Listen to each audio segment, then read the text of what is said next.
Y'all all heard it. Yeah, we got it All this right, we time. good. We good. We good. Yeah. What's going on, family? We trying to man, I made a mistake last time and didn't record and we was dropping fire. Fire, fire, fire. So I'm Man, glad to have y'all back here.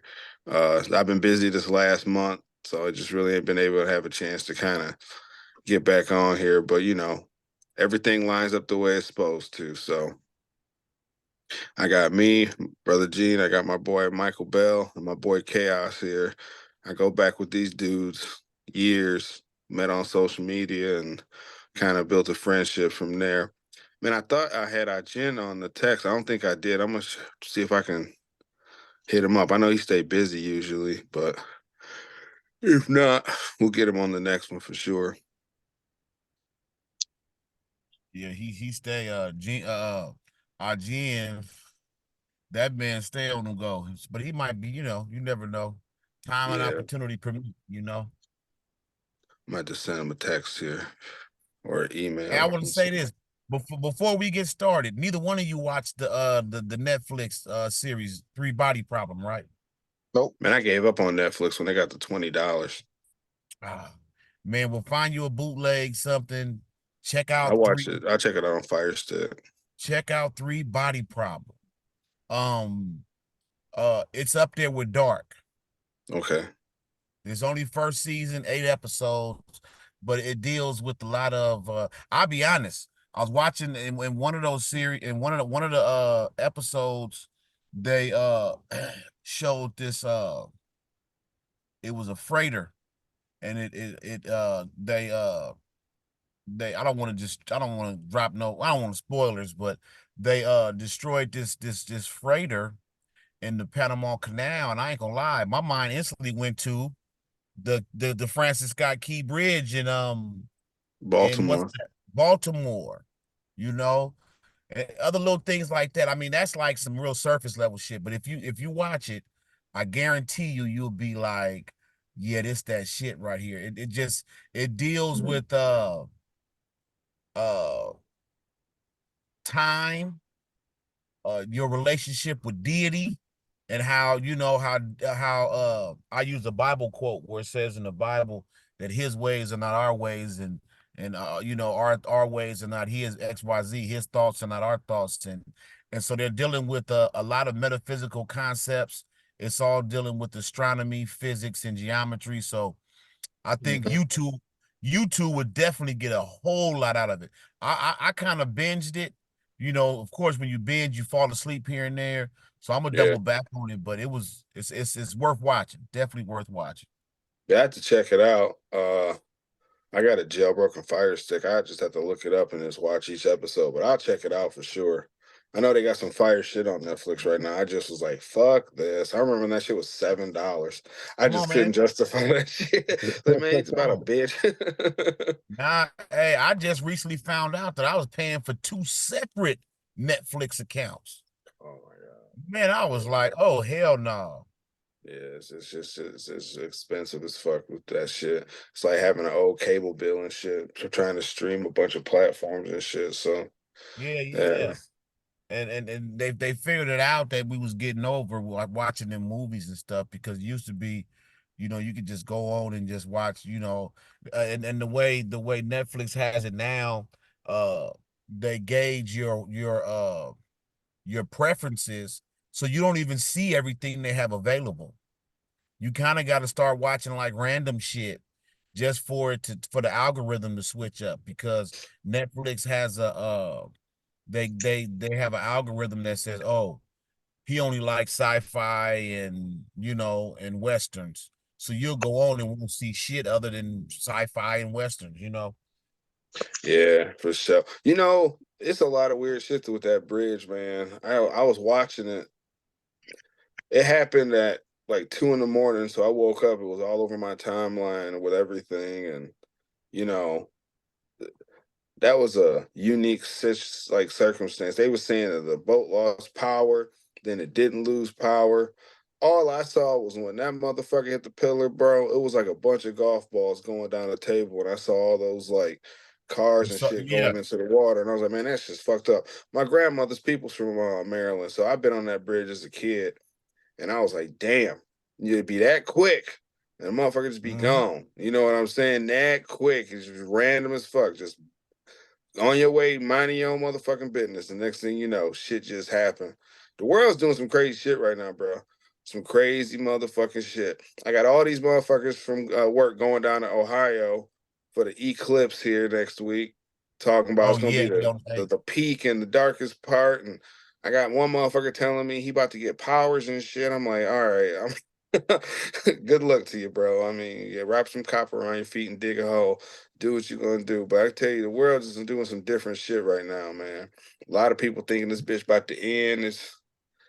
It's yeah. wild how these conspiracies and shit be kind of getting a little bit Well, out of yeah, hand. The that's that. world's ended. The world's ended many times before.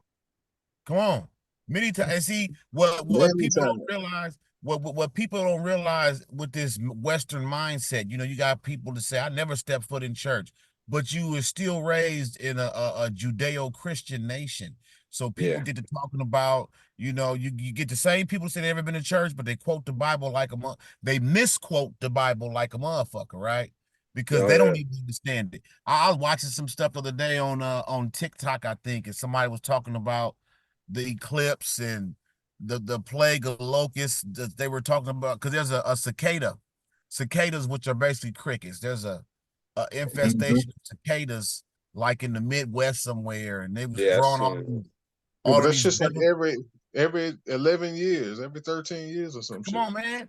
And so I look at stuff like that and I say, but these are the same people tell you that they ain't got nothing to do with the Bible and they're not a Christian, but they don't realize they've been indoctrinated from birth up until now. So a lot of the stuff we see happening, it's been going on. Now Hmm. it. we just Yeah. got this global connectivity where we get everything in real time. You know what I'm saying? Hmm. Uh my favorite quote, but the nothing new under the sun, right? Yeah.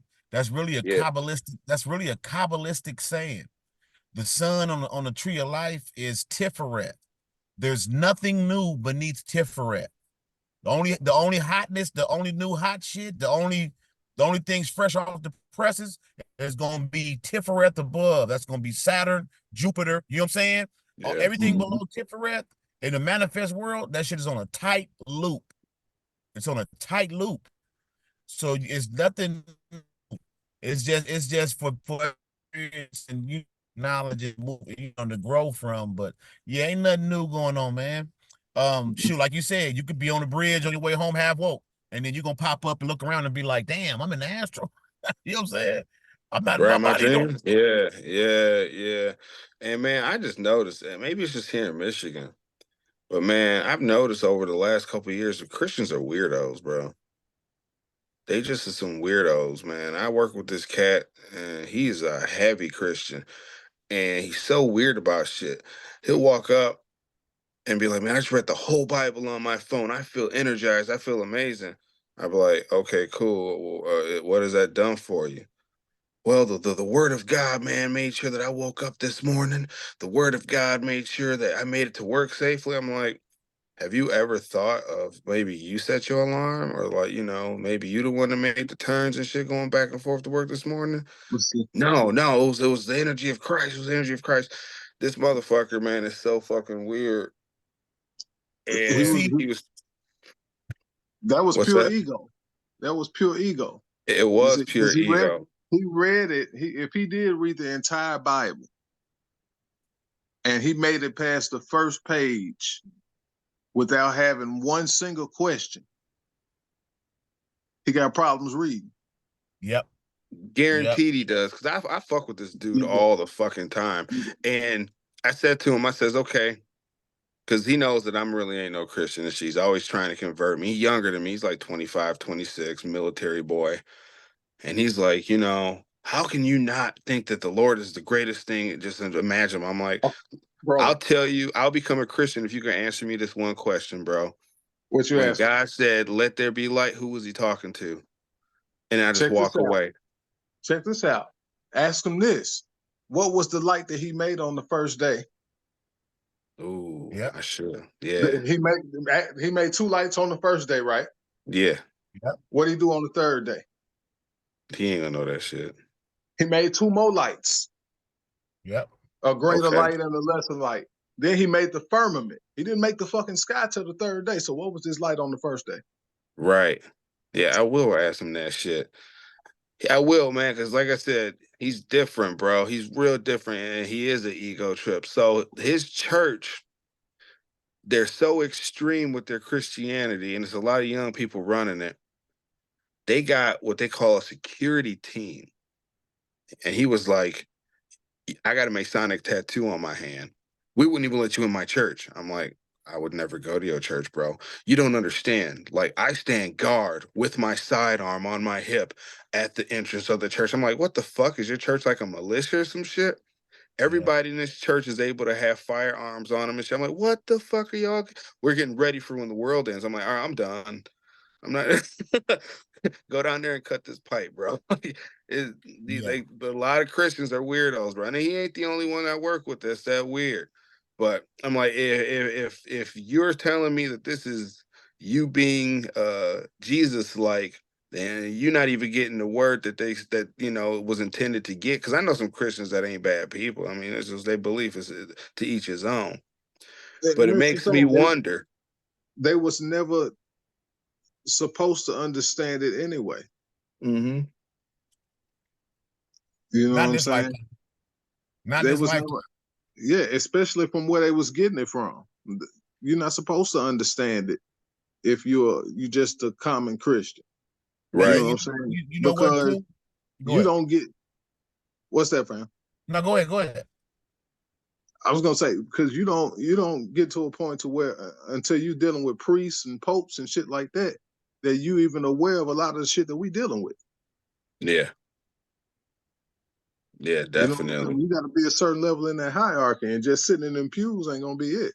I It's mean, not, bro. It's not. What it does is I don't want to say a kundalini, but it's an energy rush being in the church. And I get it. I used to get no, the it is. same energy rush Yeah, leaving lodge. I that's why leave the building's masonry made feeling the way great. it's made. Yeah. You get an energy. You feel good. Everybody clapping and singing their hymns and whatnot. I mean, I was raised in a church. I never really got it like how some people get it. But I do know there's a huge energy in church. Benini talked about it here a long time ago when I was talking to him. He said, I go to church sometimes just to do some old fucking use TID drills and pull energies from people because the energy in there is so high. It was when we was talking about the Sakema Pep, and he was talking about pulling the energies. I mean, the best place to get energy is church on Sunday. I run right up to the pew. I said, he Mhm. gets energy and is able to go home and then do some real fucking work. And I was like, all right, I ain't got time to go in there and do that kind of shit. But I do understand the energy that they have in that shit. Like I said, I used to get that shit out of lodge. Every time I leave lodge doing masonry, bro, I feel amazing. It's just It's a this physiological thing, man. Have you ever read the book Dark Light Consciousness? Yeah, Bruce yeah, yeah. Burnham, Dr. Bruce Yeah. Burnham. Yeah, Andrew Bynum. I mean Edward Bruce Bynum. yeah, Yeah. yeah. Yeah, I'm thinking about NBA player. Yeah, but Edward Bruce Bynum. Yeah. You know what I'm saying? He breaks down the whole reason for that in that book. Now, When he, now when he, also. Go ahead. Go ahead. yeah, when he was getting into arousing the Kundalini and Yeah. how all that you really got to do is arch your lower back rhythmically, stump your feet, Mm-hmm. and even with that back and forth response between the congregation and the pastor, and the music playing on top of that. You know what I'm saying? It takes, especially them older women up in there that really believe because it's the power of belief. And we've Yeah. been hearing this since we was kids. You know what I'm saying? Mm-hmm. But it's a I, reason for this shit. I'll say this to you. Do you know they have found churches that they were baffled. They had no idea what was going on because they found churches that had no ceiling, and Mm-hmm.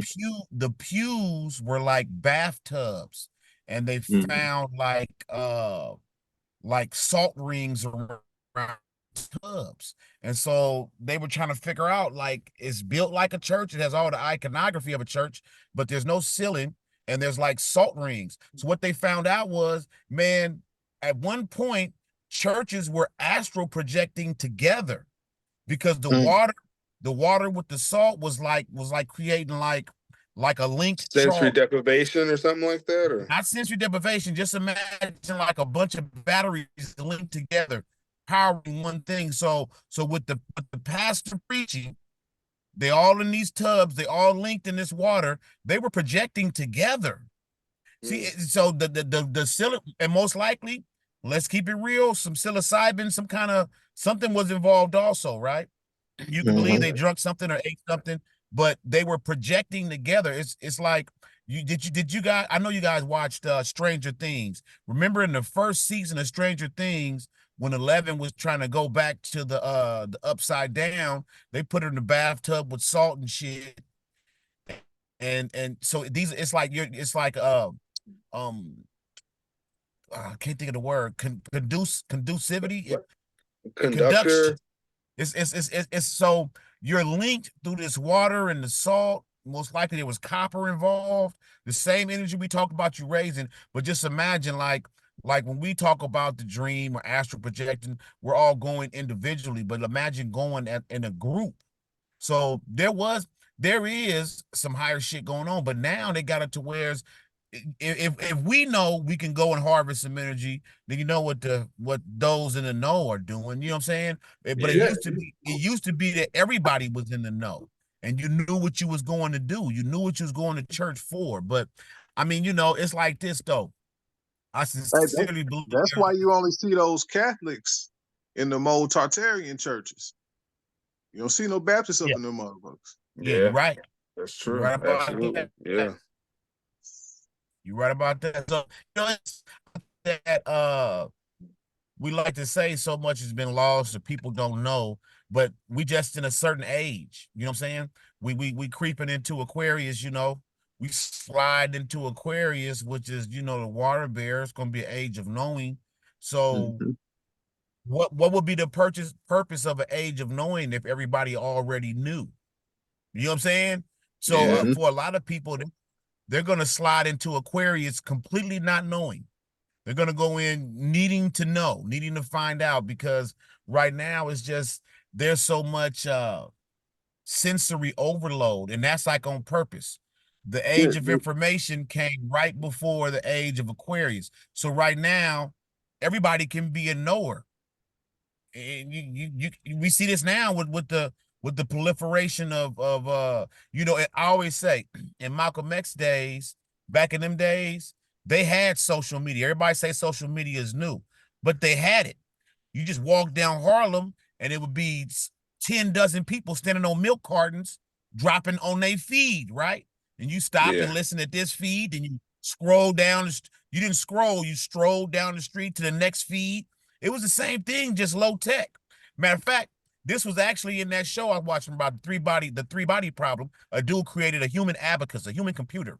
And so he had 30 million people doing computer calculations with zeros and ones, a black side card and a white side card. But anyway, uh, these ideas aren't new. We were talking about it earlier. So people are overloaded with information, but you can imagine in the pre-social media days, walking down whatever avenue that was in Harlem, motherfuckers was just as equally overloaded because every time you took a few steps, it was somebody else with a totally different radical idea, standing up, and they speaking on it with pure conviction. So right now we in the age of information, big data.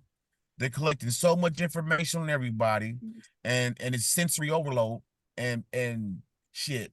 Half the people that's out here sharing ideas and information, that they ain't never once meditated. They ain't never once went Right. in, and, Mm-hmm. and, and if they have, you got people who be sharing their dreams. The world for an end. It's gonna be a zombie apocalypse. I dreamed about it. This and that.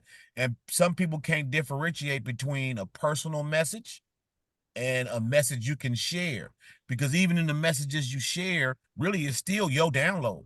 Mm-hmm. The best teachers like chaos. Like the last time we was on here and you was dropping that fire, you made the information you digested that was very personal, you made it relatable across the board. That's what a good Yeah. teacher does. Because there's people we all know somebody who's very good at something, and when they explain it, you don't understand nothing they talk about. And it could be something Mm-hmm. very simple. And you just be looking at them like, what is he talking about? You know what I'm saying? So it's just the mark of a good teacher. We got a lot of information, but everybody is still not cut out to be a teacher. But again, it's milk For crates sure. on every corner now. So everybody can stand up on their corner, and some people come leaking down the street and they stand in front of this one milk crate, and that's their truth. You know what I'm saying? But they really just adopted somebody else's. Hell yeah. Definitely. Social I internet didn't mean helps I out a didn't mean lot to with go on a that too. tangent. Hey, I didn't mean to go on a tangent. I know that's it, man. No, no, no. You spitting. You spitting. That's what's up. That's it. That's what's up. Absolutely, man. That's what's up. No, we are in the age of information. You can tell. You can Google anything now. Motherfuckers don't know how to go do research and get shit on their own. I mean, I guess using the internet is research to a degree, but it's not like how it was like back when we was kids and shit. Had to go Yeah, to the it's a library. double-edged sword, man. It's just like Yeah, a gun, man. and You see, get a gun, you gonna kill somebody or you going to hunt. Yeah, yeah. Some gotta You, die. or hey, there's a you third know what I mean? option, chaos. There's a third option. You going to kill somebody, you going to hunt, or you go fuck around and kill yourself. That And part. and and the thing about Google is you will find what you're looking for. So if you got a Mhm. mind that's close to belief, you're gonna find, yes, there is a reptilian government that's running the nation. Or you're gonna find out, whatever it is you're looking for. If you're looking Yeah. for you're gonna find it, because there has to be a level of discernment, and that's where research comes in. You know what I'm saying? Yeah, To where yeah. uh, Hmm. uh real quick, and I'm gonna stop. Well, not stop, but there's a it's called dialectical engagement. And Hmm. this is how you can conduct empirical research on your own, and it will be unbiased. Dialectical engagement is this. Let's say that I believe that the sun is a portal. So you adopt the total opposite stance. The sun is not a portal. You do all your research to find out, to truly prove. You put all your bias aside and you sincerely search to find all the evidence you can to prove that the sun is not a portal. If you cannot find it just with no questions asked, then your original assumption was correct. So that don't Mhm. but that doesn't mean that as you gain more information, you can go back, do this, and that's how you can be your own, vet own information. So you find out something, and it could be something as simple as, I call them meme scholars. You got meme scholars that I have people on Facebook who will argue with me and prove their point by posting a meme. And I'm saying, Hmm. dog, did you even research that meme though? This is Yeah, that meme, and I say meme. A lot of people think a meme is something that's funny, but when people show you a image that has information on it, a meme is an infectious idea. So you're trying to Hmm. infect me with this idea, and I'm saying, dog, I'm immune to that, because I know for a fact you didn't research it. Because if you did, you wouldn't be quoting the meme, you'd be quoting what you know. You know what I'm saying? Right. So you find these meme scholars, they came across a meme, and instead of doing what they do best, which is Google searches, somebody put out a meme, you research it and you look it up and you find the good and the bad, you find, what's true about it, what's not, then you form your own opinion. But with memeology, people just try to infect you, because to be truthful, that's my definition of a zombie. We watch these zombie movies, they're real popular, Walking Dead. A zombie, a zombie bite is you being infected with somebody else's idea. And that's why you get slow and your skin slough off your body and you just looking to infect somebody else. To me, Hmm. that's a zombie. You know what I'm Yeah, saying? these YouTube Yeah. scholars, absolutely. Yeah. See, you know what? And I look at the whole conscious community as two groups: the cultists, the zombies, the sheep, and the occultists. You see what I'm Okay. saying? Yeah, definitely. Absolutely. A lot of people are taking the information and not apply it, or too afraid to actually get into some deep shit, but to Yeah. argue you all motherfucking day about some shit. Oh, absolutely. You know, they just want to be led. They don't want to actually research. They don't want to And that's actually put in the work as far as meditation, Hmm. as yeah. far as mantras. Oh, You know what I'm saying? As far as and breathing exercise, learning different types of meditations, and the difference between passive and active meditation. Hmm. You man, know what I'm we saying? we were talking before we went on before we started recording. We were talking about panic, and the one thing I appreciated about panic was he was going to encourage and punk you into being your own scientist. You know what I'm Hmm. saying? And Absolutely. that's the only thing that's going to take you from being a follower listening to that inner voice is if you become a scientist, like you said. You have to. I You used to got to do have all that kinds of stuff. empirical data. You You got got to to, have that and empirical. the empirical data in this sense is doing the work. You got to meditate. Exactly. Uh, you you Exactly. you you try one breathing technique and it worked. Try another one. Try another one. Then come up with your own.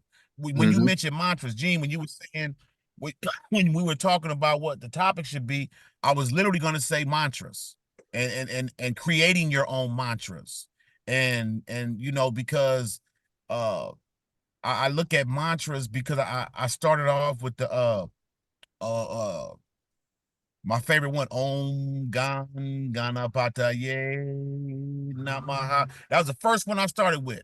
That was the Ganesh mantra, right? Hmm. Had Hmm. awesome results. I tried many different ones, then I started making up my own. I That's how made you up do my it. own.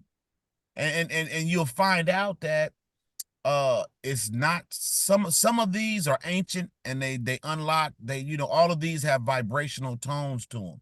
You know, we could get into that, the vibrations and tones because sound plays a important part. I really think that's why Hmm. we transitioned from telepathic to vocal is because of the intonations. You know, we see the power of words when you see the videos, documentaries about people who shout at water and then freeze it. I hate you, and then it come out all spiky. I love you, and Yeah. it Yeah. forms Hmm. these beautiful geometric patterns. So a lot of what we're experiencing now is not new, but we got to get back to it. Okay, remember we mentioned Edward Bruce Bynum at the beginning of this get down. Hmm. In his book, he dropped something I never forget, Dark Light Consciousness. He dropped Hmm. uh cryptomnesia. Y'all remember that from the book? Yeah. Cryptomnesia, cryptomnesia is the Pythagoras theorem is an instance of cryptomnesia. So what that means is right now majority of the world is telling us that Pythagoras discovered the that theorem, but that Hmm. theorem is hundreds of thousands of years older than Pythagoras because every Hmm. pyramid on the planet is a demonstration of a working knowledge of that theorem. But we Hmm. accept it as being true because we forgot. And that's what cryptomnesia is. Cryptomnesia is humanity as a whole will forget something, but when it's reintroduced to us, we accept it automatically as truth because on a very instinctual and maybe even genetic level, we know it to be true. And so that's where we are now when we talk about nothing new under the sun. All of this stuff Hmm. has been going on, but humanity, like you said, the world has ended many a times. So every time these new beginnings start, we think that we rediscover these things over and over, but it exists all around us. And they did the Pyramids, same thing with Hippocrates, right? Yeah. Yep. Yep. They call him the father of medicine. And we know that that's Imhotep. Come on, You know what I'm man. saying?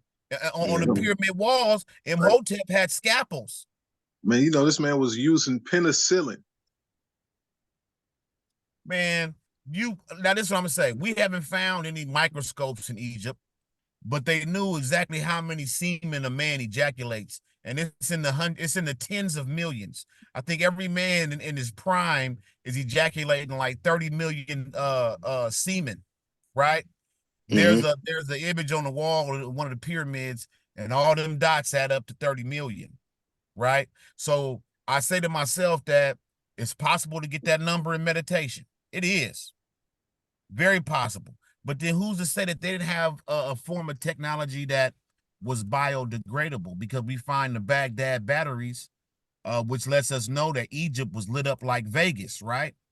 And they Mm-hmm. found all those batteries and they realized that, man, they had lights and it was stretched out everywhere. So, Mm-hmm. but the thing about the Baghdad battery was just about everything about it was biodegradable.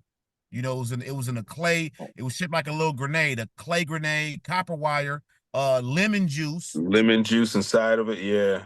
Come on. So, they were all connected, and so they did a mock up, and they realized that not only was Egypt lit up like a battery, but all the pyramids and streets is shaped like microchips. So they were running There high you go. powered calculations, right?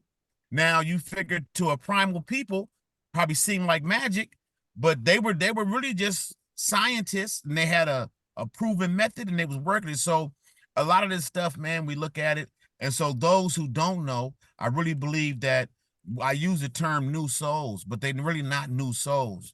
You'll find out a lot of the more credible scholars, they all say that there's a limited number of reincarnations. Some say it's 12 times 12, right? 144. You get 12 chances at each zodiac, and Hmm. then it's reset. I believe it's Dion Fortune who says that really there's one oversoul, and everybody else is a fraction of that oversoul.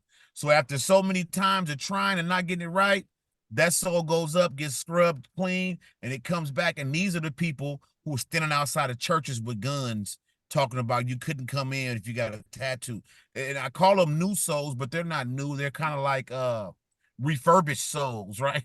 You know what I'm saying? Yeah, They Hmm. definitely. they went and got scrubbed, and now, because it used to be a time where every baby born, at some point somebody would say, oh, that baby been here before. now Oh Mm-hmm. yeah. now you look at some of these kids and be like, this your first go around, huh, champ? You could you tell. know You can just tell. you tell. So, you know we going in, and part of this journey that we're on, a huge part of it is not knowing from whence you came. And I'm gonna give Panic his props one more time. That Star Trek series, Deep Space Nine, and Deep Space Nine, that alien Odo, he was a shapeshifter. He was a higher being. But what his people would do was they would take him, remove them from their people, send them out to somewhere where they don't know nothing about who they are, and the test was to see if they would make their way back home with no knowledge of self. And that's all we doing right now. Is just think about it. You make an agreement to come here and say, you know what? I'm gonna meet you on social media. I'm gonna meet you on social media. I'm gonna bump into you at a cafe. All these little random shits. And I really do believe that we make these agreements, and Mm-hmm. it's hard to let go. The saying is let go and let God. And where that gets twisted is we forget who God is and where God resides, because Mm-hmm. we live in our life and we be stressing off bills and all this and that, when you should trust in what you came here to do. Now, sometimes you might think, you might not be here to be a millionaire. You might be here to struggle. This might be a rest reincarnation. You might be here just to take a deep breath, because the last one was even worse. So, we might want certain things that's not meant for us, but we are here for a reason, and the goal is to head back upstream, for lack of a better term. Sure enough. Yeah, absolutely, man. Yeah, I got to give Panic all the credit for a lot of stuff. Y'all ever meet him? No, never No. did. I met him one time in Detroit and talked to him. I got there early. I got to this lecture he had like 2 hours early. I wanted to be like, in there, get a good spot. And him, his sister, and the lady that runs the production, I think her name is Anvisa. Yeah. She was there to talk to all of them. And some of the questions I was hitting Panic with in the beginning, I could tell he was just getting annoyed, right? So he went in the back, got himself together, and Visa come out, start recording, talking and stuff. And he was kind of giving it to me at the lecture because I was asking him some questions that he was just like, man, what the fuck? Are you serious? So I kind of, fell back, didn't ask nothing. Uh, it came to a portion like midway where he starts selling his products. I went and bought some rose water, 2 Panic packs, and some cherry oil. I bought 2 things of cherry oil. You put it on top of your hair and, in the top of your head, and it really is good shit to dream with. I noticed he was giving everybody in the crowd something for free, right? Every person. And he even made a comment to say when he started the lecture back up, I almost gave everybody in here something free because I love y'all so much. And I was like, damn, I didn't get nothing for free. I paid for everything. So at the end of the lecture, he take pictures. Good dude, man, talking to everybody. Because in the beginning, he's a little standoffish. But when you actually, the end of the lecture, he's giving you all this information. Everybody in the room's connected, right? So I go up to him, I was like, yo, man, where my free stuff at? He was like, come here, man, let me talk to you for a minute. So he pulls me over to the corner and he handed me 2 Panic packs and another cherry oil and was like, thank you for not asking me for the shit. Thank you for telling me you was coming and taking it. I said, what do you mean? He says, you said, where's my free shit? You didn't come up to me and Oh, say, yeah, hey, yeah. man, what about my free stuff? He was like, you got to take this shit. You cannot be pussyfooting with this. When it comes to this shit, you have to take it. All the questions you was asking in the beginning, you already knew the fucking answers to. You don't need no confirmation from me. I was like, all right, cool. We chose. So we dapped it up. Shannon was there. We dapped it up. I left. Mm. So then I start hitting him up on social media. He added me on Facebook, and I didn't talk to him often. I did not. I'm not gonna say like we had like a close, dialogue where I could talk to him. But anytime I would comment on something that he had, you know what I'm saying, and it wasn't quite what he wanted to hear, he would get after me, and it made me study so much harder. It pushed me because I didn't want to be the guy. Because at the time I felt like I was advanced in, and he came to Detroit. When was that? 2000 and man, I want to say maybe 15 or 16. Yeah. We were doing the show at the time. I remember. Either you or Shannon had sent me one of the cherry oils. Okay, yeah, okay, for sure. So that different because like I said, I thought I was advanced at that point, right? After really stopped feeling like as if I was being spoon fed shit, it did push me forward in my spirituality. And that's kind of probably when I came to terms with how subjective this shit was. You know what I'm saying? Because he don't really like being asked questions and shit unless they some advanced shit that he can really get into. If it's just a question for a yeah, you right, just so you can feel good about your shit, he wasn't about that shit, man. He was definitely about pushing his people to do this shit themselves. And I had to get him motherfucker. I'm gonna have to set him up an altar, or at least a space on an altar, because I can't say like without him I wouldn't be where I was today in spirituality. But he was definitely influential in motivating me to do the work that I needed to do to get the results that I needed, for sure. Mm-hmm. It was part of the agreement. Yeah, definitely, definitely. Yeah. Mike, you cut off? Early. Oh, we lost Mike for a minute. No, I'm here. I'm here. Okay. So we could definitely get on the mantras, bro. Mantras for me is one of the things that when I first started with mantras, like seriously with meditation, is when I got with the Goetia. Mm-hmm. When I started dealing with the Goetia, I was doing mantras, and I was getting results immediately with doing them. And the results, it's not like the results I were getting were just different. When I started with the Goetia, I started with the 33rd, which is GOP. I would do his mantra, meditate on his sigil. And one thing particular is that GOP gives hidden treasures. A lot of people think when they get hidden treasures, it's money. Sometimes it can be, sometimes it's not. But I'll never forget, I was building this subdivision and I was working with this Amish dude. And I got into the truck. We was driving about an hour away, and this motherfucker told me everything that he had that you wouldn't averagely tell a person. How much money he made, how old he was when he fucking got his first piece of Amish pussy. When I mean, just the randomest shit. And I was like, damn, that's different. This cat really don't be opening up like that, right? So I get to the job site. One of the guys there was a plumber. His name was Derek.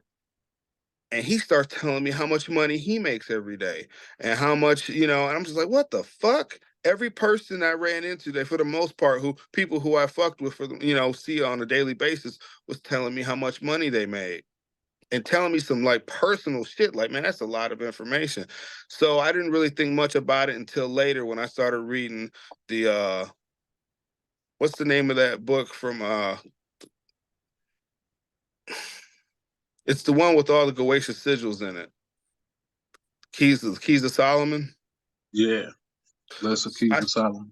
Lesser Keys of Solomon. I was reading it, and it's a lot of the different, you know, spirits there. Not spirits, but they give hidden treasures. A lot of the fucking Goetia deities give hidden treasures. Mm-hmm. And some of those hidden treasures, when you do the mantras and you meditate on the sigils, are people's, secrets and shit. And it was amazing, bro. Not like I was intentionally trying to find shit out, but it was when I was doing it, like setting it, forgetting it, just do the mantra, wasn't concentrating on it too much. And these motherfuckers would spill their hearts out to me. And that shit was profound. And now I look back at it and was like, it was a lot of other shit that happened during that time when I was fucking with the Goetia Heavy, because I was fucking with the Goetia Heavy for probably about 3 years. And I remember GOP, because I was 33, he was the 33rd. Then I went next, was the 34th, that's Fur. And I was the 35th. I didn't mess with that one as heavy as I did the 33rd and the 34th. I don't know why I correlated that. What's that? Who was the 35th? I don't remember. Okay. I wasn't really messing with him as heavy as I was GOP and Fur. That was when I was 33 and when I was 34. But that mantra that I would do for GOP, it was Dime, Ine, to say GOP. I would do it. I would meditate on a sigil. And like I said, for that whole day, random motherfuckers would come up to you telling you shit. And that was what I got from him. That mantra shit is heavy. What kind of experiences have y'all had with mantras? Man. I did the Violet Flame mantra, man. This had to have been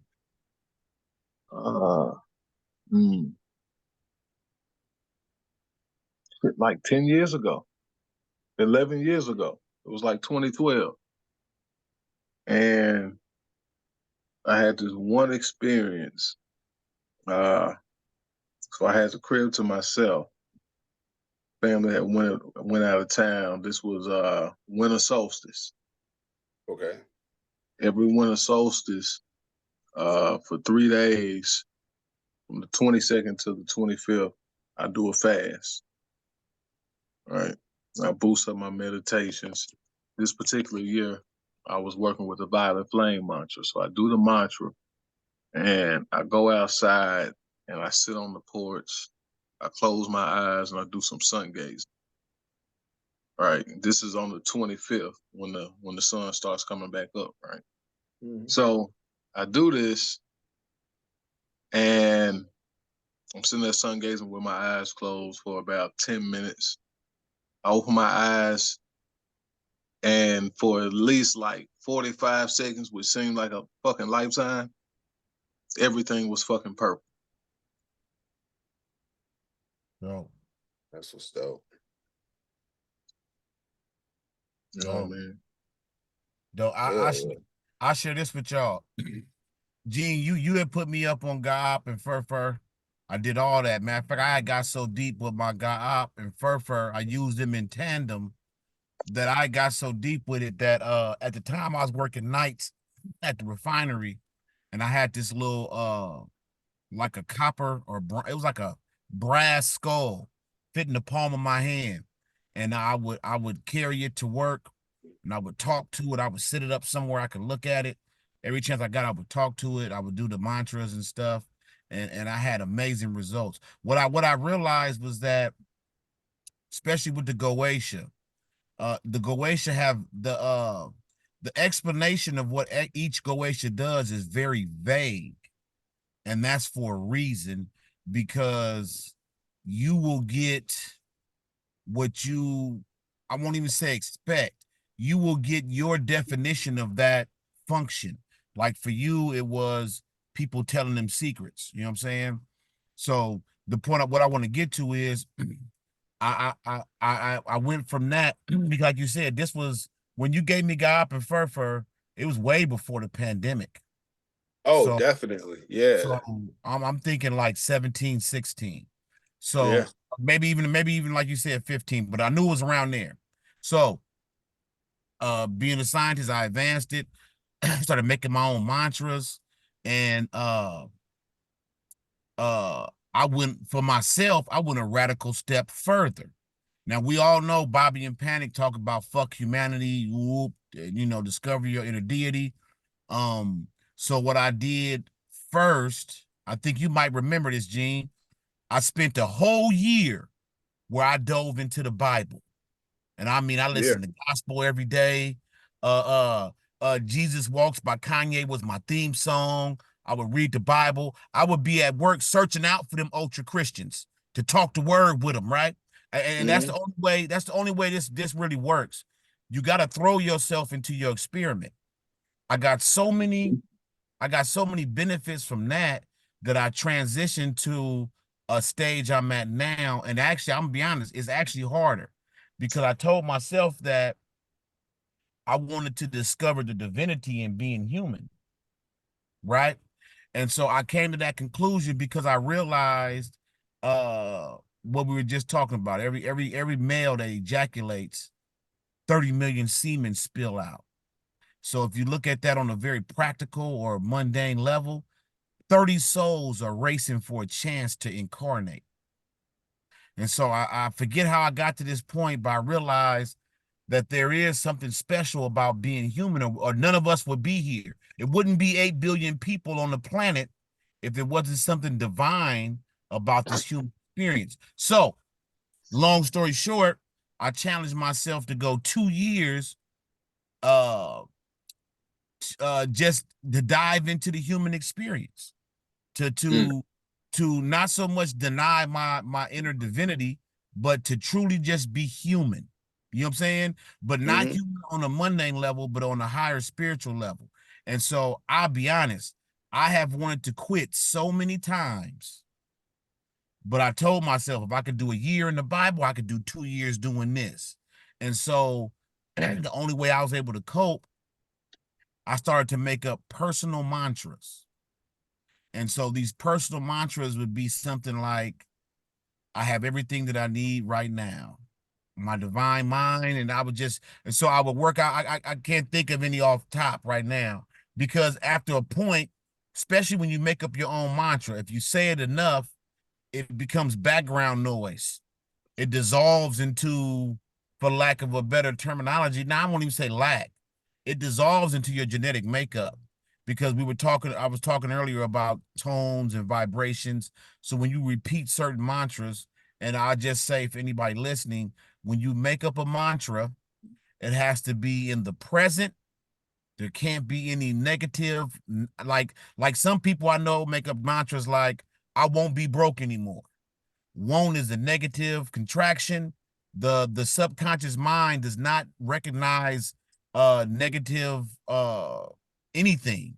So if you say I Hmm. won't be broke, it's gonna remove won't, and it's gonna say I will be broke. I am broke. You know Yeah. what I'm saying? Mm-hmm. So I started playing with these mantras, sound, signs, and symbols. sounds. Hey, so I'm just saying for those of us outside of this immediate circle, start off with the tried and true. And you might not know where you at, so you might want to go to there's awesome mantras in Kemet, of course, in India. You can go anywhere and find a mantra, and then you use those. You dive all the way in. You commit 100%, and then after you've experimented enough, then you start making your own, and then you'll realize the language that you use. You make it, you create it, and so, and then once you do that, you put that thing on repeat. So what I would do is this: whenever I create my own mantras, and I'm working on one right now, but whenever I create my own mantra, once I get it down, because it takes a lot of tweaking. You're for me, and it might be different for others. My first one is never the one I end up with, because I start to tweak a word or two here or there, just to make sure it's in the present, and that things like that. Once I Yeah. get once I get it, I record it in my own voice, and I will listen to it like my favorite rap song. I put that thing on repeat. I listen to it in my ear, and it plays over and over and over. When I can repeat it myself, and I'm good. And if I catch myself slipping, I either listen to it in my ear or I repeat it myself. And what you'll find is, because the purpose of a mantra is to shut off your conscious mind, Right. to shut So that. it's reprogramming the subconscious, ain't it? Yeah, so you shut down the conscious mind, so now that information becomes it's a matter of the mantra communicating directly to the subconscious. You know what I'm saying? And so Mm-hmm. and That's why they so tell you to repeat the mantra 9,000 times. exactly. You ain't gonna get to no fucking 9,000 No, times. Shit, no. I can promise you that. No, just like the Buddhist monks and even the Catholics, they have the Mm-hmm. bead. That bead represents infinity. It goes in a Mm-hmm. circle, and you just repeat every time you flip a bead. Repeat every time you flip a bead, and what you'll find is that you're gonna go into that zone, into that space, and Mm-hmm. so and that's the sweet spot, because I find out now from all these years of work, I can read simple shit, and I find myself just like staring off into space. It's like a waking meditation, and I Mm-hmm. say this too: the beauty of mantras, period, is once you get the mantra down where it's automatic, you pay attention to the present moment, count your breaths, uh uh uh um you should be able to, at the end of the day, you should be able to run your whole day backwards. If you find that you can't go back but so far, then you didn't pay enough attention to yourself during the day. um Mm-hmm. I'll share this one last thing. Chaos, you mentioned the breathing. When I was on the Samael on Wayor, I was on this stuff hard, and I was doing these breathing techniques, and I was at work actually. You know how they say, don't practice this meditation while you're driving, right? Yeah. Mm-hmm. I used to think that's some bullshit, but no, it's real, because you Yeah. will you will actually leave your body. So I was at work, and I was practicing this breathing technique, and I got into a good zone. Nobody, at work you always get those like from Groundhog Day, you always get those Ned Ryersons, hey, want to talk to you, and it'll throw you Mm-hmm. off. Well, I was in a zone one day at work, and literally I heard a sound like sheets on a clothesline flapping in the wind. That's the only way I can describe it. And it was so loud that I looked around like everybody gotta be hearing this. And so I'm looking around, and man, I cannot make this up. I have been actively working on it for weeks. I got in the zone at work. I looked around, I heard this flapping like laundry blown on a clothesline. That's the only way I could think of it, like a sheet. Something big was flapping. While I looked to my left, man, I saw wings attached to my body. They were brownish white, and they were stretching out, flapping. And I looked to my right, and I was like, oh. oh shit, I can see my wings. I was juiced. You know what I'm saying? Because all these things are vibrational. Breath is life. And Mm-hmm. so you'll find that you just got to commit, be consistent. And then so the mantra combined with breathing, I shut my conscious mind all the way. It was done. Even with me realizing I heard this sound, it didn't dispel what I saw to my left and my right.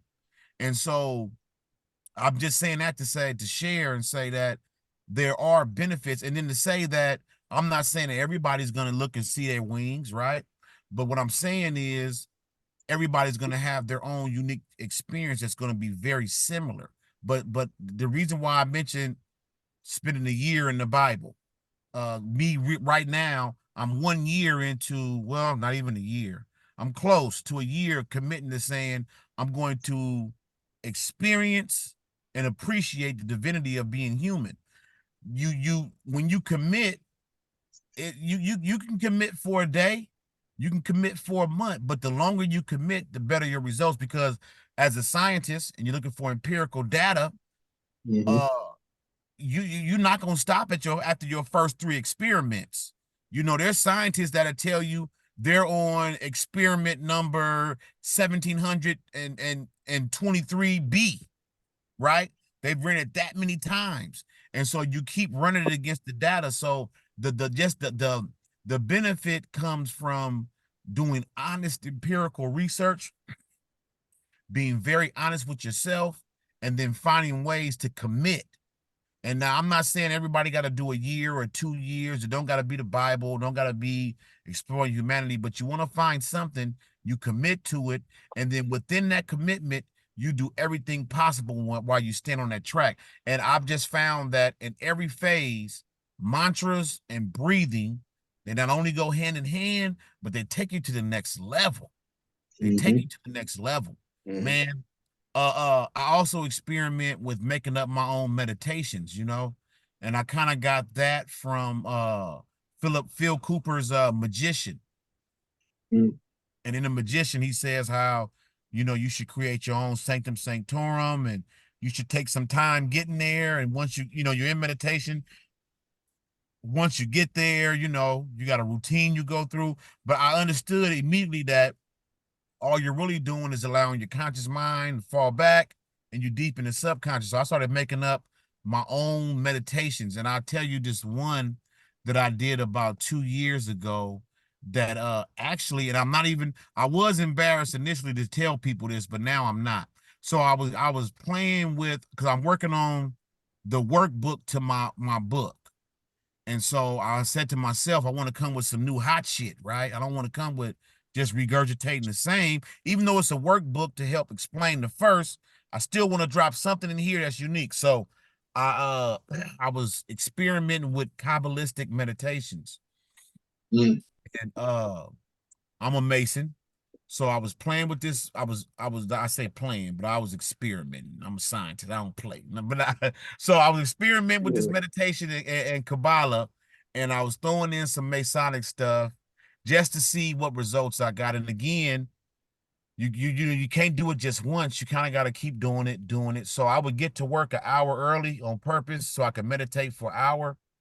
And I did this meditation, and something in the meditation made me snap out. I got to be honest with you, I can't remember what it was, but I said, "Woo!" I said, "I don't think I'm gonna try that. I'm gonna try something different tomorrow, right? I'm not gonna do that again." Well, about 2, 3 hours later, let's see, I get to work, start work at 6, about 5. So about 4 hours later, I get a call from the Grand Master for California, a Grand Master of Masons, somebody I have no previous dealings with. He shouldn't know me at all, right? The man called me out of nowhere and started grilling me on Masonic ritual, right? And so I'm telling you that I was just that morning I was playing with. See, I keep saying playing. I was experimenting with this meditation and Kabbalah, and I forget what happened, but I said, I'm not gonna do that again. I'm gonna try XYZ tomorrow, right? So And what so, was the purpose of that meditation? okay, I'll share it with you. Um, I was exploring working your way up the Kabbalistic tree with a single intent in mind. So as I went up each Sephira, I was going up. As I went up each Sephira, I had a series of motions and mudras I would do, and then I would restate my intent focus of going up, what I had in mind. So I was doing that because I realized that as I worked my way up the tree in meditation, I kind of always lost focus.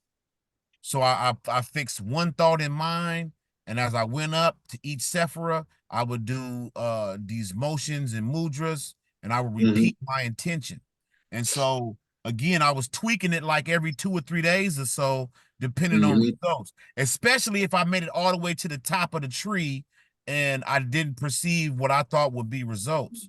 So, and yeah, I share it. So I would at each one I would say I want all the secrets of masons and masonry at each one. And I had a series of mudras I would do mentally, of course. I'm not doing it physically, I'm in meditation. So with that in mind, that was what I asked for, that's what my intentions were.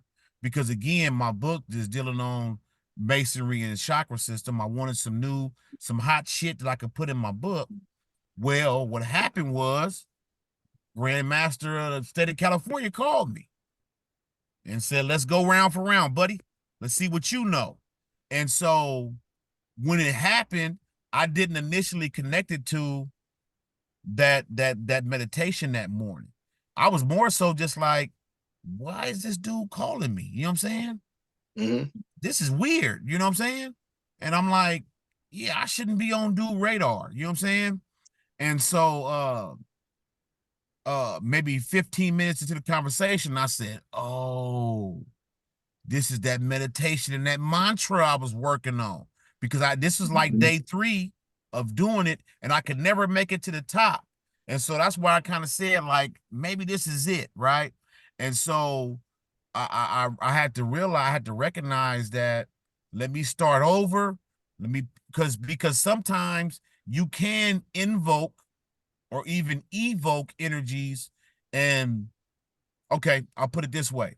Most of us have seen the old alchemical images of the magus standing in a salt circle that he created, or any kind of circle that's creating these boundary that's supposed to trap a entity. But that's not really what it's there for. It's not there to trap nothing, because anything, if it can be stuck in a circle of salt, then it's not powerful. What you're really doing is you're setting boundaries on your intent. Because if you don't put a boundary on your intent, man, you could call down all the energy in the world and actually burn yourself out. I really believe that's a lot of these homeless people we see. They tapped in somehow, and the people you see walking down the street, Huey P. Newton was a good man, and they're going off. They actually invoked or evoked energies, and it was more than they could handle. So what you I have really a theory on that too. I have a theory on that too. Definitely. Yeah, so Definitely. I'm just saying that being a scientist, you have to be aware of the results. You have to be aware of the fact that you may just get exactly what you're looking for, even if you're not aware of it. But there's no fun if you don't try, and you only learn from your mistakes. And again, what happened with that, I'm gonna tell you the ultimate truth. I was so distrustful at the moment because like I said, it took me a minute to realize that this was a direct result of my meditation. An incredible business opportunity was made to me, and I turned it down. And here it is. This happened. This is before the pandemic. Was it? Might have been during the pandemic. So let's say 4 years later, I find out that somebody else took the opportunity that was presented to me. Now think about it. I asked for that opportunity, but I didn't realize that's what it was. And I looked up and I said, God damn, that could have been, you know what I'm saying? Yeah. So another thing too is, when we doing this spiritual work, if we asking for more than we ready for, you don't lose out. You don't miss it. You just gotta wait for that cycle to come back. You know what I'm saying? Mm-hmm. So sometimes you gotta be ready to jump on the opportunity, because sometimes we do all this work and we asking for millions, and then somebody come up to you and say something, and you be like, man, it's weirdo. I ain't fucking with dude. And then you look up and realize, man, that's everything I've been working for, and you missed it. So that's another part of tying back into our original topic of having your mind open and not having your mind closed to belief, because sometimes opportunities will present themselves, and if you're not open to that opportunity, man, you're gonna just miss it. It'll just fly by you, and you didn't lose it. It's gonna come back. But sometimes some of these cycles, man, be Some of 10 them get year kind of cycles. long. Yeah. Yeah, they do. Hey, Yeah, they like do. like the It's a like that lesson. calendar, like that Mayan calendar. They be 20 year counts. Batoons. Yep. Mm-hmm. They be long Yeah. counts. So sometimes you got to be ready for the opportunity, because we do all this work, and when the opportunity presents itself, you can't doubt yourself. And so that's another part of it too. But just on the topic of mantras, there can be no fear, and you got to be willing to experiment. No, for sure. Let's switch gears up a little bit, man. I want to talk about this eclipse a little bit. Not as much as going out and looking at it, but I heard that it's not the moon going over the sun. Chaos, what's going on with this eclipse, bro? You the man when it comes to planets and you know the cycles and everything else. What's going You on? know What's what? gonna happen in a couple days, bro? You know what? I hadn't even looked into this one in that aspect, man. I'm more so looking at just everything that's going on with the sky, period, the past few years. It's just been weird. Weather included. Man. All of it's like electromagnetic interferences or whatever, man. I'm in the desert, dude, and we're in April damn near. It's still cold as shit out here. What's cold to you out there in Vegas? Cold to me? I mean, I'm not even from Vegas. I'm from Mississippi, man. Right, Like, so the hot out here to me is not the same hot that I'm used to with all the humidity and shit. You know right. what I'm saying? It's a dry heat out here. So cold out here. I mean, like today it was like 56. That's cold for out there. Yeah, It's like 56, man. So I'm kind of looking at the like what we were hitting on earlier with people talking about like it's the end of the world and all this, that, and the third. And I'm like, okay, you're right, but you don't know why you're right. right. So you're wrong. Yeah. You know what I'm saying? Because when people would say shit like end of the world, well, what's the end of the world to somebody 3,000 years ago? Probably 30 miles away from wherever he's standing. Right. You know what I'm saying? Shit like that is relative, man. And we have been dealing with the end of the world for like the last 15, 20 years. Mm-hmm. You know what I'm saying? Because the way we've been doing things and the way we've been, because everything is regulated, right? You know what I'm saying? And it's almost mechanical. And everything we've been doing for our whole life over the last 15 years or so, we had to reset it. Mm-hmm. You know what I'm saying? We had to make all kinds of adjustments. You know what I mean? We went from only being able to use your computer or your phone to having both of them motherfuckers in your hand at the same time. And smaller. Yeah, for sure. Yeah, definitely. You know what I mean? And just the advent of that is making a lot of changes when we're dealing with what's going on as far as shifts and speeding up the shifts. Like with all these, what is 8 billion people on the planet? Yeah. It's probably safe to say that at least 5 billion of them got cell phones and shit. Mm-hmm. That's a lot of extra heat. Okay. You know what I mean? Yeah. And that's a lot of extra interference. You know, that's one reason why the fucking the bees going extinct, and why a lot of migration patterns are thrown off. That You makes know a what I lot mean? of sense. Yeah, no, that makes a lot of sense. And here in Michigan, our weather's changed here a lot. A lot. We used to get stupid cold winters. It would snow in October and stay snowy all the way till April. I can't tell you last time I've had more than 2 feet of snow outside consistently for longer than 2 weeks. Um, a lot's changed. Our summers, we would be on average to about a good, in the dog days, we might get 87 at the high. Man, last summer, it got, the day my daughter was born, it was a record high in Michigan for like 97 degrees. Hot, hot as hell. And that ain't how it used to be here, man. And it's a muggy Yeah. state too. It's a real Wow. muggy state here because of the Great Lakes. So we've always dealt with humidity. But I've noticed, probably like you said, over the last 10, 15 years, the weather pattern here has changed a lot, a Check whole it, lot. man.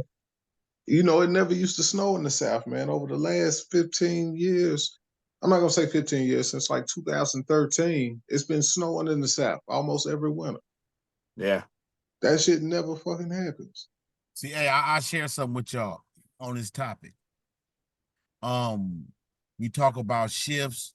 We were talking about cycles within cycles, right? People say Mm-hmm. the world's ending, right? And so they are right. The world's ending just with us going into the age of Aquarius. You know, Mm-hmm.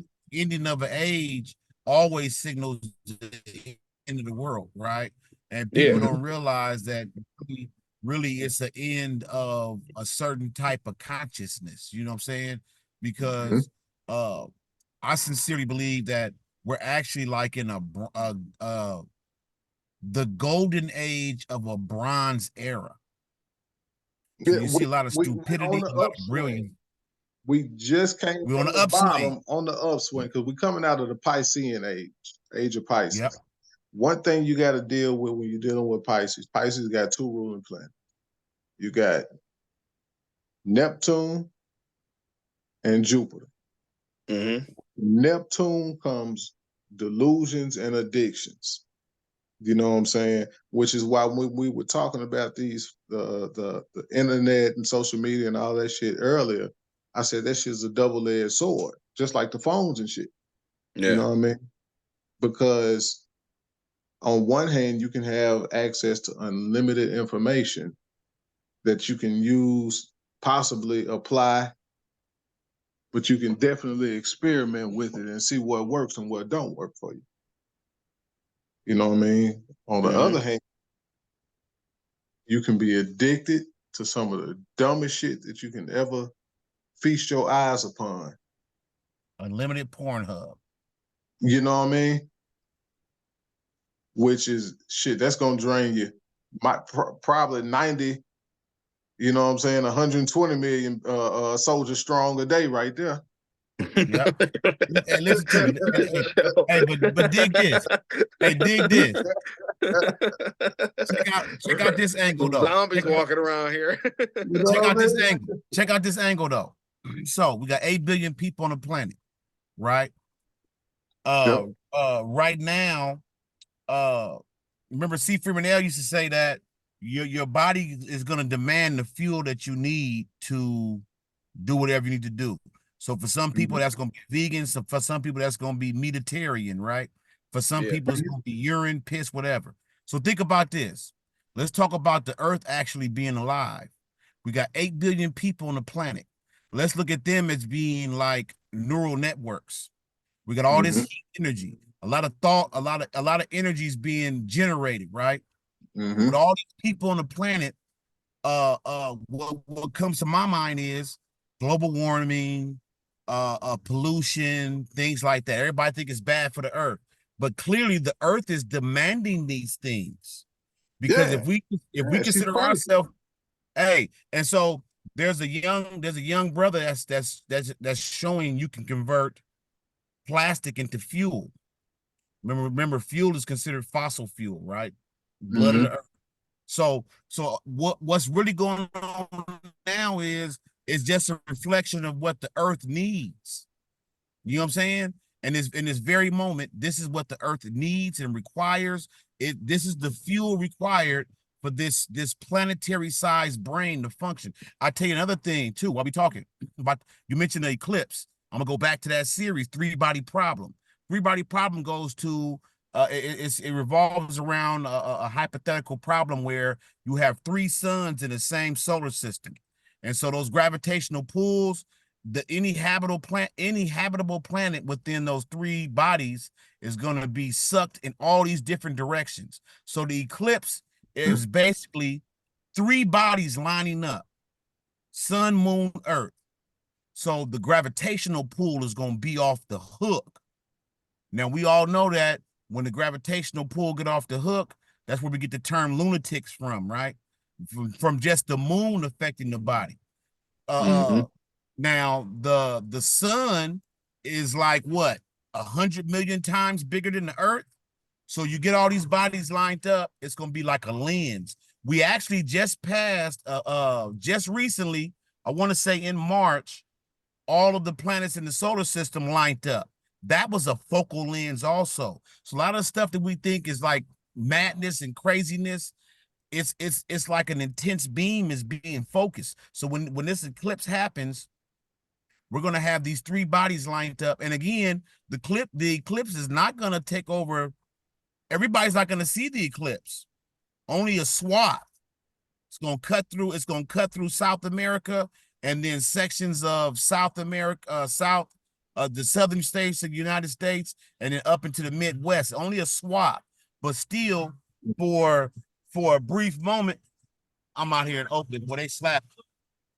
Uh, for a brief moment though, all those energies gonna be lined up, and when you watch the three body problem, there's gonna be a situation where they're gonna show what happens when all them bodies line up, and the gravitational pull gonna be off the charts, and that's what we're going through now. So so a lot of these people we consider to be dead, and they thinking the world gonna end. They're really tuned in to this shift. They just don't know how to interpret it or how to harvest it. Like we were talking earlier, like going to church and you get that Kundalini rush and you go home and work with it, like leaving a Masonic meeting and you take it home and you work with it. You know what I'm saying? And so a lot of what's going on now with this eclipse and all these people on the planet, and they mine them for all these ores to make phones. The earth is demanding it because think about it. Majority of people on this planet are moving off straight instinct and subconscious mind. There is no conscious thought. Everybody think they working to get a dollar, or they doing whatever for whatever benefit, but for real, all of this stuff, the majority are moving off a straight instinct, and they're just doing what they're being told to do by the hive mind. Because right now, 8 billion people are forming a humongous synaptic net around the earth. And so, you know what I'm saying? We kind of got to rock with that. But I'm curious about this eclipse and with these bodies lining up and just to see the effects. You know what I'm saying? Yeah, Hey, for sure. Anytime I'm the on. planets line up, man, that configuration, it'll be pretty powerful. The solar system is like extremely stable the way it is right now with all the planets in their positions. So you don't have any long lasting configurations like we would have had fucking 10,000 years ago, like the polar configuration. Hey, my But laptop dying, G. I just logged in with my cell phone. Okay. oh shit, yeah, like the polar configuration and shit, man. But anytime you got that energy like that, man, it's gonna be substantial, man, and it's something and a depth could work with. I wouldn't recommend anybody try to work with that energy because it kind of alludes back to what we was talking about earlier when you got the homeless people out there talking about Malcolm X was the king and shit like that. You know what I'm saying? Yeah. You know what I mean? It's kind of like a premature awakening where they got too much juice before they could actually handle it. You know what I mean? Some people's body is not designed for their kundalini to be completely awakened. You know what I mean? Yep. Did you know your neck naturally is supposed to have like a 32 degree curve in it? I didn't know that. And the cell phones is giving everybody that curve in their neck for sure. Right. But this is the thing. It's a such thing as having your neck too straight. So for a person whose neck is too straight, their kundalini probably don't need to rise up all the way. Because if shit go awry, you know what I mean? If like when you transition, when you're born, you come in through the hollow in the skull. You know what I mean? Hallowed be thy name, thy kingdom come, thy will be done. Right. But everybody don't leave out through there. That's not the exit for everybody. You know what I'm saying? For the uninitiated, you're gonna come out through the back of the neck. Okay. You know what I'm saying? It's only for the initiated into that great white brotherhood. Like Bobby said, that shit ain't got shit to do with no skin color. But you're dealing with the crown chakra at that point. You know what I'm saying? It's gonna be those motherfuckers with their halo that's leaving out of the hollow, the most high.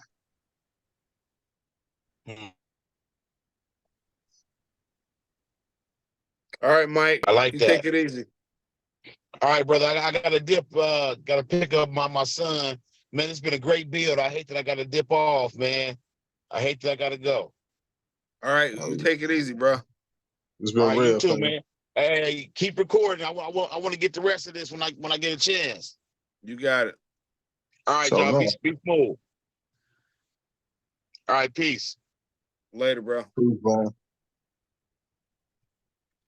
Change the right on here. Okay, I'm in good shape. So you saying that what was you just saying before I didn't mean to interrupt you like that. He had just sent me a message saying he had to bounce. Okay. No. But that's basically what I was saying. That so like it is a such thing as a premature awakening. You know what I'm saying? Or for a person who's physically not able to handle their kundalini rising up and doing what it needs to do. You know what I'm saying? Until they get certain ailments and shit taken care of. So like what you mean when you say ailments, like if they have like health issues or just as far as them just not being to a conscious level? As far as the mental capacity, as far as the consciousness, but also your back, your nerves, you know what I'm saying? And whether your body can handle the type of energy that is going to be taken on at that point. You know what I'm saying? If your nervous system is not strong enough for it, that could possibly cause that behavior that we see in homeless people. Okay. You know what I'm saying? You see what I'm saying? Yeah, absolutely. And Absolutely. and when we're dealing with the spine, you know what I'm saying? If the spine is not in at least working condition, you know what I'm saying, for this type of energy, let alone being at 100%. But say somebody who had spinal fusion or some shit like that. You know what I'm saying? That'll be a little bit different. You know what I'm saying? And honestly, I'm not sure if it can be achieved the same way. Right. I'm no expert, so I don't know. Right.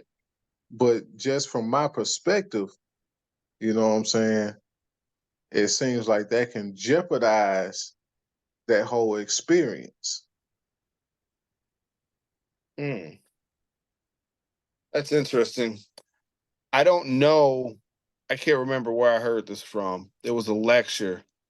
I don't know if it was C. Freeman L. I don't know if it was Bobby or if it was Panic. But somebody touched on psychedelics and some people taking so many and going through doors and can't come out. And then until you get so many people sometimes stuck in like where they insane where they're in, you know, in insane asylums. Well, like you said, where Mhm. they just blurring out stuff. Or once at one point they were like cognitive, they were able to be functioning, and now they drooling at the mouth.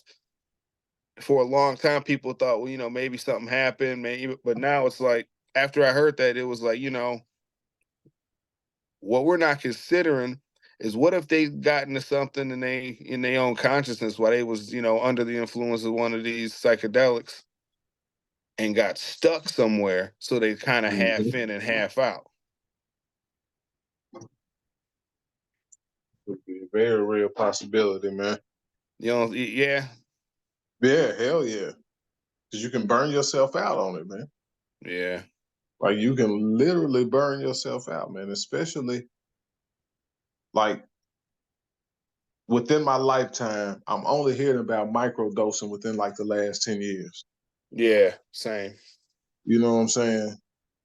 Anybody who I've talked to before, they'll be like, oh yeah, you just need to take like 3.5 grams. Take an eight. Hmm. You know what I mean? It's only within like the last 10 years I've only heard or seen microdosing. So and you know that shit is like, I know at least LSD was put out by the CIA Right. to shut up the hippies and shit, put them in a childlike state and everything. Hmm. You know what I mean? And take them from their radical political stances and shit, and love and life beliefs to just being childish pretty much. Hmm. You know what I'm saying? Uh as far as cycloben, I don't know if they did anything with that. But I wouldn't doubt it. Yeah, for sure. Like I wouldn't doubt it, especially after the experiments they did using it. You know what I'm saying? Seeing the Hmm. effects that it can have on somebody. Like a holographic universe by Michael Talbot, he talks about experiments they did with mushrooms and shit. How, Psilocybin's the shit. yeah. I do every time I do motherfucking mushrooms, I do an eighth. Every time. I've done the hero's journey too. I've done a quarter before and got sick as hell. I mean, in the beginning, but after that, I mean, I tapped into some shit, but I think a sweet spot is an eighth. For anybody, a sweet spot is an eighth. And you can build a tolerance up for it too. But for me, weed and mushrooms, man, I've had some profound experiences off of weed and mushroom. Meditated. I didn't heard people say you can't close your eyes on when you high on shrooms, it'll drive you crazy. Shit. I sit in a dark room with my eyes wide open, Yeah, I spark a never blunt. heard that. What's that? I never heard that or had that experience. No, me neither. But people just say shit. You know, I bought some. When I got first time I got mushrooms from this guy. He was Native American from up north in Michigan. Man, we got a lot of reservations up here. He was like, just do whatever you do, just don't close your eyes on them. I was like, all right. That was like one of the first time I got mushrooms. Now I can close my. I mean, first I was nervous. First time I did. I was probably what I was young. I was in my teens. But now if I do them, eyes wide open in a dark room, ask questions, get answers. I mean, I didn't got into some deep shit on mushrooms. That's the best shit. Microdosing, I see the purpose for it. I did it for like a month, but it really didn't do me anything. I can't say that I got anything from microdosing. You know, you getting the smallest amount, you just keeping the psilocybin in your system. So I mean, that's cool. I imagine, you know, I probably was a lot more, you know, laid back and relaxed. But if you're not getting that motherfucking psychedelic effect, I ain't never partied on them. I've always used them for spiritual. I don't see the purpose of partying on them. Neither do I. I mean, that's never what they've been used for. Mm-mm. You know what I'm saying? I know we live in that era where shit is popularized, man. You can thank niggas like Lil Wayne and them for that shit. Yeah. That made the shit a fad or whatever. You know what I mean? But it's always been a tool. Even in shit. I say the 90s and early 2000s, it was still used as a tool for the most part. Mm-hmm. Yeah, I fuck with psilocybin. I ain't never tried DMT or ayahuasca. I heard that's the shit too, but I also heard it's quick. But I heard some people having some amazing experiences off of the real ayahuasca. I don't DMT is made from ayahuasca is what I'm told. I don't know. I ain't no professional in that. But I know some guys you can get some of the shit to make the tea with online already. I just haven't tapped into that because I feel like anything that I want to get, I can just get off of doing mushrooms. I'd probably on Yeah. average do it probably once every 3 months or so. Okay. Meditate on them. That's Yeah. man, I get some amazing. And I usually go into it with an intention too. For me, it's a real deep meditation time, and I'll probably do them a couple times. I've done them in the morning, but it's a lot harder to keep your room and shit dark. But I'll sit in the fucking closet, put blankets on at the bottom of the doors and shit, eyes wide open. And I mean, I see some shit. I done gone back to when I was born. Uh, I did a guided meditation one time on mushrooms with those natives. That was a profound experience too. They know what the fuck they doing with that shit in the sweat lodge. That's some shit, man. A room full of people. It got weird after a while, but besides that, that shit was dope. So that whole experience is real. Absolutely. Yeah. I Absolutely. think that shit, and I thought it was just some old stereotypes and shit. What's that? The sweat lodges? Yeah. As No, far as no, how they depict it. no. The guy that did it, man, was an old guy. I say old. He probably was about in his 50s or 60s, older fella. And the first thing he had everybody in the room do is, you sitting down, it's steaming in there. The lights are real low. And he tells you to take everything that's bothering you in your life, no matter what, put it in a container and throw it at the sun. And you literally will feel the shit coming out of your body, anxieties, all the problems that you got in the world. And he says, if you have any kind of issues while you go through the rest of the guided meditation, if you don't get all the bullshit out of you first, you're going to go down a road you don't want to go down. And there was people in that motherfucker crying and shit. I mean, that's where it kind of got weird. You looking at people and shit, it was just kind of different. But the experience I had was amazing, and it gave me the tools to when I did do meditations on my own. That's kind of how I go about it. Get everything out of my body that's negative, get every thought, everything that's worrying me, get it out, either throw it in the ocean, just get it out of your system, then go into the meditation with some sort of intention while you can. Because Yeah. man, when I did that motherfucking quarter, that shit was different. Better I was. mean, I was in and out, in and out. It was like it made me sick as a motherfucker. But then after that part was over with, I was really tapping into some shit. I thought I was going astral a couple times. Then the guided ones keep you focused because when you do a quarter of motherfucking mushrooms, it's hard to stay focused because your mind is always going into different places. When somebody's doing a guided meditation, you kind of are listening to what they're saying so you can kind of follow what's going on and kind of stay in a path for the trip. But Mm-hmm. if you a motherfucking quarters a lot. And I've seen fucking shit where dudes are doing like motherfucking 50 grams of them bitches and shit. I'm like, no, thank you. I'm Oh, they not snap. Oh, they not for snap me. all the way out. Yeah, yeah, definitely. You got more psilocybin in you than fucking, Them anything blood else. cells at that point, Yeah. shit. Yeah, it's heavy. But I say, man, if anybody wants to get into, I say a sweet spot is definitely that eighth. Do an eighth of them. Drink a little bit of orange juice. If you like some weed, do a little bit of weed with them, and the Yeah. mixture between those two, I ain't got nothing but peace, man. I come off of a mushroom motherfucking trip, and next couple months be nice. I ain't got shit to worry. I mean, it's almost like a cleanse. Now, we got these shits here in Michigan all over sensory deprivation. I ain't done no sensory deprivation off no mushrooms yet. I haven't done it. Thought about it a couple times. Sensory deprivation, some dope shit too. But The tank, y'all have the tanks out there? oh yeah, yep, Word? yep. Yeah, you pay what? It's like $35 for 15 minutes or some shit like that. Most people go ahead and throw down for the hour. And I've heard of people going in there, closing the door, and walking right the fuck out. They can't handle it. It's too intense. Have you done it? Yeah, absolutely. I've done it twice. Explain the experience to me, man. So when you lay in a sensory deprivation, all your senses is gone. It's a lot of salt water. For me, I get visualizations. So it's almost like being on psilocybin, but not. Okay. What I see is a lot of space shit from in outer space. Because you laying on your back, the whole room is dark. And from what I see, I start seeing like little twinkles and shit.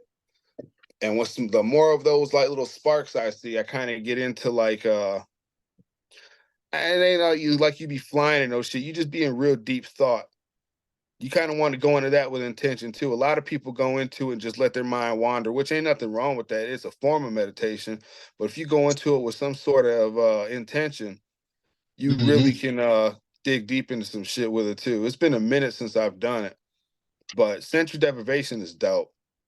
It's real dope. You can really, it's like peeling an onion. You really get to some deep layers into your mind with that shit for sure. Mm. I liked it a lot. And it's really like sensory deprivation, like physically. Yeah, the only thing that I remember feeling, here's the problem with it. You got to find a good tank because the water is warm. It's buoyant. It's got I forgot how much salt, maybe 300 to 500 pounds of salt, maybe even more.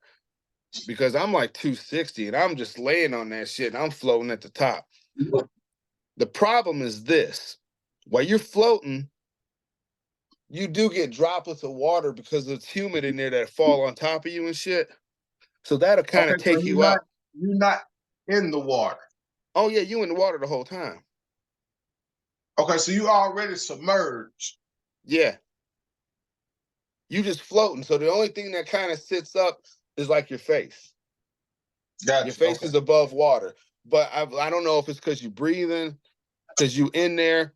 It's like condensation will start to fall on you every now and again. Okay. So Gotcha. that'll kind of take you out of, you'll feel that shit. I remember one time all I could feel like my nose was burning a little bit because I'd got a little bit of water in there a little bit, and you breathing out your mouth and nose the whole time. So, you don't feel your body, but you do feel your senses. But what it does is it takes all of the senses that you have because you don't hear nothing because your ears are submerged, your limbs for the most part are submerged. You can't see nothing in there. There's not really no smell in there. So all your attention and focus is right into your eyes. Okay. Right into your eyes, and then it's more or less because you can't see anything. You have no senses. Your mind is really able to go as far as it wants to because you can't see. All your senses are gone. You're just laying there in this. There's no way you can't meditate in there. Some people close their eyes, some people keep their eyes wide open. But I've heard shit where people say that they was fucking the experience they had would be similar to what somebody would have on psilocybin. I know people who've tried making these things too. You probably could. You just have to have enough space and salt. That salt's gonna be expensive as fuck. But I mean, if you can just block all your senses, but I feel like in some ways you can do it with meditation too. But you probably don't want to be sitting up. You probably just want to be laying on your back. But I tried it. And that shit was nice. I got no complaints from it at all. But I think that what they could do the research on where you're going to do your floats, because like I said, the condensation was kind of pissing me off because I'll be into something deep. Next thing I know, I feel little droplets right on my face and shit. I'm like, all right, that takes your attention to that immediately because you got no attention nowhere else. Right. So that shit was a little annoying, but I mean, for the experience is well worth it. If you don't want to try psilocybin, you probably could get results similar with doing sensory deprivation. They gotta have some there in Vegas, bro. Yeah, no, I've done plenty of mushrooms. No, I'm saying they gotta have float tanks out there too, probably. No, I'm sure they do, man, because you know, all the UFC fights and shit out here. Yeah. I'm pretty sure the fighters use that to get ready. Plus, I heard Joe Rogan talking about that shit. Oh yeah, he's got one in his house, if I'm not mistaken. Yeah.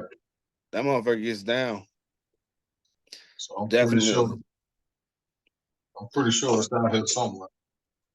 I like that shit, bro. I like that. I've never done LSD. I like the natural shit. I got some pretty good results when I was probably in 22, 23. I smoked salvia. There was a place out here you could get it. Now you can't find it nowhere. But I got some fucking crazy fucking experience off of that shit too. I remember sitting on my couch. I rolled a blunt of that shit, and I only took 2 puffs of that motherfucker. I mean, I knew enough to put the motherfucking blunt in the ashtray, and I could see sound, and there was these beings making all this noise at me, looking at me and shit, and I was like, "What the fuck?" Didn't nobody tell me this shit was like this. I just thought, it was gonna be like some trippy shit. It was trippy than a motherfucker, but I felt like that salvia shit launched me right out of my body. I can believe it. I ain't That heard shit was nothing different. good about that shit. It was not a great experience. And then when I came down, and it was intense. I was in this place for about 5 minutes, felt for fucking ever, and then I violently earled after that shit. And I took that motherfucker and threw it flushed it right down the toilet when I was done with that shit. So I ain't never touching that shit again. Mm-hmm. That's why I'm kind of eerie for the DMT. If I leave my body, I want to do it intentionally with something, with a natural, like, and doing a astral projection or something. They say that DMT, man, you get launched out of your body and be seeing shit, and they telling you ain't supposed to be here and all this shit. I'm like, look, I ain't never had no experience like that on psilocybin. You know what I'm saying? I heard that type of shit. I was like, oh, Fuck no, no, you got to man. go back. You still got stuff to do. Yeah, Stuff fuck to all do. that shit. No, I'm straight. I'm straight. But look, bro, we've been doing this about 2 hours. I think I'm gonna go ahead and launch off. It's about 1 o'clock here. All right, family. Hey, it's always a pleasure, my boy. Yes, sir. I'll hit Catch you get a next hold of you time, man. here. What's up? So gonna have to get up with you next time. Yeah, definitely. I've been busy lately with shit, but at a minimum, it'd be good to have you once a month if we could try to work some shit like that out moving forward. Yeah, most definitely. All right, my man. You take it easy, dog. We'll talk to you later. Yes, sir. Take it easy, family. All right, bye.